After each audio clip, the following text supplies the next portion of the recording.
Astrology एक divine है, दैवी विद्या है।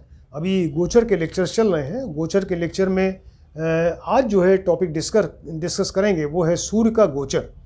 सूर्य का गोचर, सूर्य जो है एक राशि में एक महीने तक रहते हैं, आपको मालूम है, और यानी सूर्य का गोचर एक महीने का रहता है। तो सूर्य इस समय दिसंबर 2021 में वो वृश्चिक राशि में गोचर में हैं। वृश्चिक यानी स्कॉर्पियो राशि में गोचर कर रहे हैं और ये 15 दिसंबर 2021 तक ये वृश्चिक राशि में ही रहेंगे। तो सूर्य का गोचर जो है वो एक महीने का रहता है।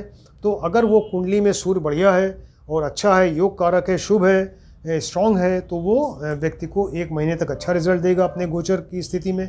और अगर सूर्य वीक है, कुंडली में निर्बल है, मारक है, अशुभ है, तो फिर वो एक महीने तक जातक को या कैंडिडेट को कष्ट झेलना पड़ेगा। तो पूरी तरह से वो उनकी जन्म कुंडली पर ही आधारित रहता है कि जन्म कुंडली में उनकी पोजीशन क्या है। सूर्य, ये आपको मालूम है कि वो इसके सिंह राशि के स्वामी होते हैं। 5 नंबर की राशि सिंह राशि या लियो राशि के स्वामी होते हैं और इनकी उच्च राशि मेष राशि है। मेष राशि जिसके स्वामी मंगल हैं, तो इस मेष राशि के स्वामी के में उच्च के हो जाते हैं, एग्जल्टेड, बढ़िया फल देंगे, और नीच के हो जाते हैं डिबिलिटेटेड, ये तुला राशि में। सूर्य उच्च राशि के मेष में और नीच के हो जाएंगे तुला राशि में, और अपनी राशि है इनकी सिंह राशि। जैसे बाकी ग्रहों का देखा आपने कि वो बाकी ग्रह जो हैं जब उन गोचर में आते हैं तो किस तरह का फल देंगे, तो वो गोचर का फल उनका जन्म कुंडली में उनकी क्या पोजीशन है, क्या स्टेटस है, इस पे बेस्ड रहता है। उसी तरह से सूर्य भी अगर जन्म कुंडली में अच्छे हैं, स्ट्रांग है और वो योग कारक हैं, तो व्यक्ति को अच्छा फल देंगे और एक महीने तक उस व्यक्ति को अच्छे फल मिलेंगे, शुभ फल मिलेंगे। लेकिन अगर वो जन्म कुंडली में खराब है तो उस व्यक्ति को एक महीने तक कष्ट झेलना पड़ेगा। और जन्म कुंडली में अगर वो स्ट्रांग है और योग कारक है तो अपनी दशा अंतरदशा इनकी जो 6 साल की आती है उसमें और गोचर दोनों में अच्छे फल देंगे, और अगर वो खराब है तो दशा अंतरदशा और गोचर दोनों में खराब फल देंगे। क्लियर? अब ये इसके अलावा जन्म कुंडली में सूर्य कितने डिग्री का है ये भी देखना ज़रूरी है।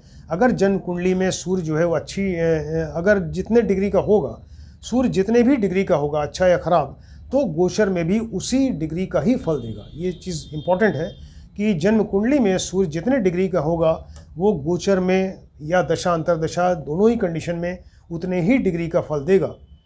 अब ये सूर्य जो है पूरी तरह से देखा आपने कि जन्म कुंडली में ही पे ही बेस्ड है, जन्म कुंडली में जो पोजीशन होगी उसके हिसाब से गोचर में फल देगा। तो अब ये देखना ज़रूरी है कि जन्म कुंडली में इनकी पोजीशन क्या है। तो जन्म कुंडली में अगर सूर्य मान लीजिए कि स्ट्रांग है, तो स्ट्रांग कैसे होगा, वो लग्नेश का मित्र होना चाहिए।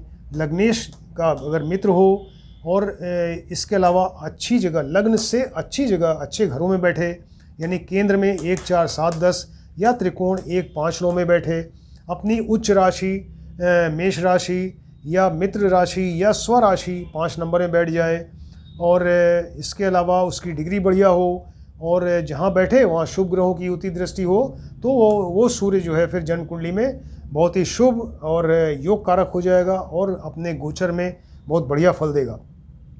अब मान लीजिए कि सूर्य वीक है, जन्म कुंडली में अच्छा नहीं है, तो किस तरीके से कंडीशन होगी कि वो लग्नेश का शत्रु होगा। इसके अलावा वो कुंडली के अच्छे घरों में नहीं बैठा होगा। तो अशुभ ग्रह कौन से हैं, अशुभ घर कौन से हैं, 3, 6, 8, 12, इन भावों में अगर बैठा होगा और अगर विपरीत राजयोग भी नहीं बन रहा है तो फिर वो अच्छा फल नहीं देगा।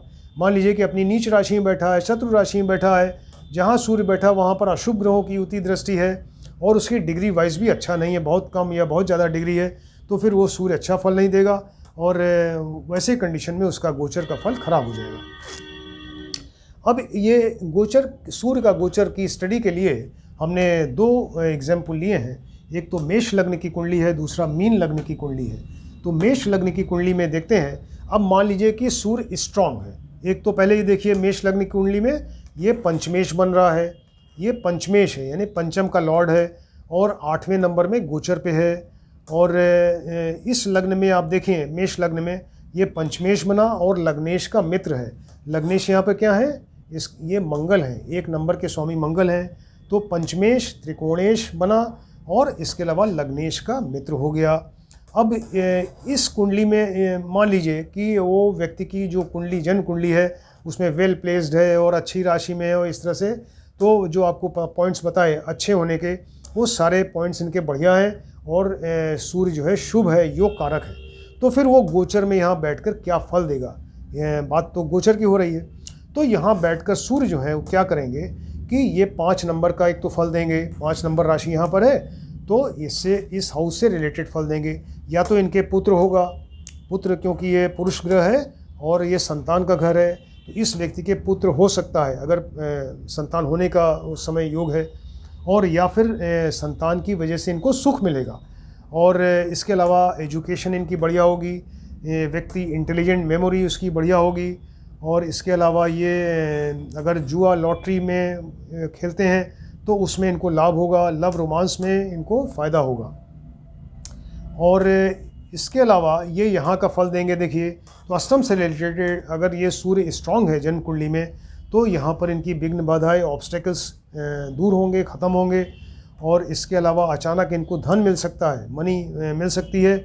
और अगर रिसर्च में वर्क करते हैं, ये साइंटिस्ट हैं, तो रिसर्च में इनको हेल्प मिलेगी और अचानक इनको धन की प्राप्ति हो सकती है। सारी विघ्न बाधाएं, टेंशन, एंग्जाइटी सब खत्म हो जाएगी यहाँ पर। अब यहाँ से देखिए दृष्टि 7th दृष्टि होती है सूर्य की, तो 1 2 3 4 5 6 7 यहाँ पर दृष्टि आएगी गोचर में।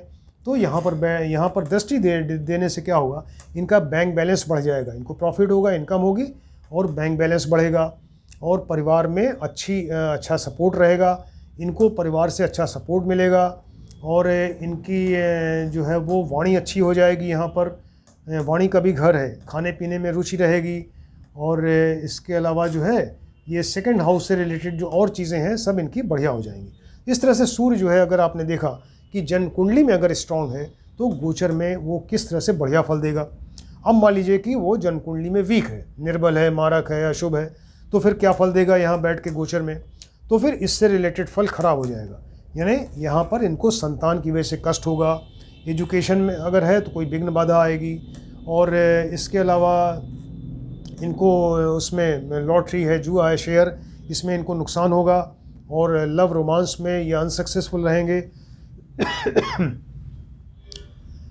इस हाउस से रिलेटेड यहाँ बैठे हैं गोचर में, तो यहाँ तमाम विघ्न बाधाएं इनको घेरेंगी और ये एंग्जाइटी, टेंशन में रहेंगे, डिप्रेशन में चले जाएंगे। और यहाँ पर जो दृष्टि आएगी, इसके अलावा यहाँ देखिए गुप्त रोग कोई हो सकता है, कोई गुप्त रोग हो सकता है।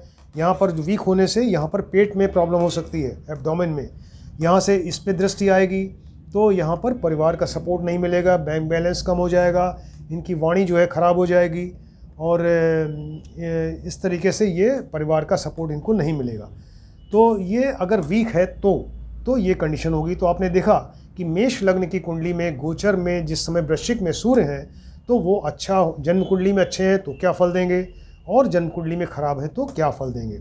अब दूसरा एग्जाम्पल जो लेते हैं, ये मीन लग्न की कुंडली है, पिशीज लग्न की, इसमें सूर्य देखिए वो यहाँ षष्ठेश बन रहे हैं, यानी खराब भाव के स्वामी हैं। ये 6ठा भाव अच्छा नहीं है, इसके लॉर्ड बन रहे हैं। और यहाँ पर ये 9th भाव में वृश्चिक राशि है, यहाँ इस समय गोचर में है। तो ये स्ट्रॉन्ग अगर होंगे जन्म कुंडली में तभी तो अच्छा फल देंगे गोचर में। तो स्ट्रॉन्ग कैसे होंगे? स्ट्रॉन्ग तभी होंगे जबकि ये यहाँ से लग्नेश के मित्र हों। तो देखिए लग्नेश इस समय बृहस्पति है, तो लग्नेश के तो मित्र हैं, एक ये प्लस पॉइंट हुआ इनका, लेकिन षष्ठ भाव के स्वामी होकर अच्छे नहीं हैं।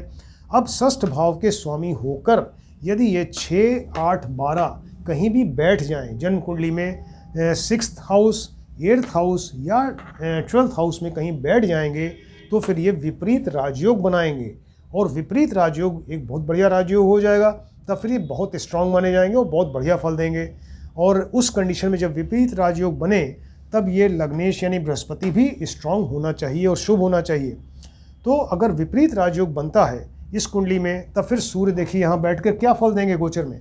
तो इस हाउस से रिलेटेड यानी इनके शत्रु इनसे परास्त होंगे, मुकदमे में इनकी विजय होगी, ये इनकी हेल्थ अच्छी हो जाएगी, कोई रोग अगर था तो उससे वो कम हो जाएगा, छुटकारा मिलेगा। और इसके अलावा अगर कोई कर्ज लिया था तो कर्ज भी अदा होगा। और यहाँ से रिलेटेड ये इनका भाग्य साथ देगा, धर्म में रुचि होगी, फादर को फ़ायदा होगा, फादर से इनको सपोर्ट मिलेगा। और यहाँ से बैठ के ये 7th दृष्टि देखिए यहाँ पर आएगी, 1 2 3 4 5 6 7, तो ये 3rd हाउस पे जो दृष्टि आएगी तो इसमें इनके छोटे भाई बहन को फ़ायदा होगा, इनका साहस पराक्रम बढ़ जाएगा। और इसके अलावा शॉर्ट डिस्टेंस की अगर यात्राएं कर रहे हैं, जर्नी कर रहे हैं, तो उसमें इनको फ़ायदा होगा। और इस तरीके से ये 3rd हाउस का भी रिज़ल्ट इनका अच्छा होगा और इनकी संगत अच्छी रहेगी उस समय, और छोटे भाई बहनों से इनको फ़ायदा होगा, सपोर्ट मिलेगा। अब मान लीजिए कि सूर्य वीक है, यहाँ विपरीत राजयोग नहीं बन पाया कुंडली में, मीन लग्न की कुंडली में, तो ये सूर्य जो है वीक रह गया, तो उस कंडीशन में क्या फल देगा? तो उस कंडीशन में शत्रु इन पर हावी हो जाएंगे, ये मुकदमे में इनकी हार हो सकती है, और जो कर्ज लिया है वो हो सकता है अदा ना हो पाए, उसमें दिक्कत हो, इनकी हेल्थ ख़राब हो जाएगी, यहाँ पर कोई रोग इनको हो सकता है, और शत्रु से ये परास्त होंगे। और इसके अलावा यहाँ देखिए तो भाग्य साथ नहीं देगा, और इसके अलावा यहाँ पर जो है इनके फादर को कष्ट होगा, फादर को लॉस होगा, और फादर से इनको सपोर्ट नहीं मिलेगा। और यहाँ से यहाँ पर दृष्टि आएगी तो ये छोटे भाई बहन को कष्ट होगा, छोटे भाई बहन से इनको सपोर्ट नहीं मिलेगा, जो छोटी जर्नीज़ कर रहे हैं उसमें इनको नुकसान होगा। और ये राइट ईयर का घर है, दाहिने कान का, तो दाहिने कान में कुछ प्रॉब्लम हो सकती है।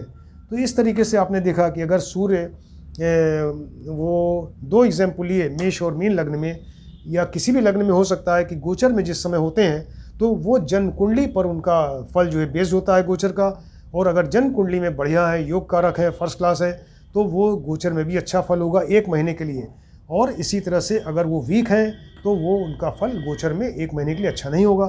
तो जब आपको किसी व्यक्ति का 1 महीने का फल बताना होता है गोचर में, तब उस समय सूर्य की स्टडी की जाती है। सूर्य का गोचर हम लोग देखते हैं, और सूर्य का गोचर देखकर ही डिसाइड करते हैं कि वो उस व्यक्ति का अगला 1 महीना कैसा होगा।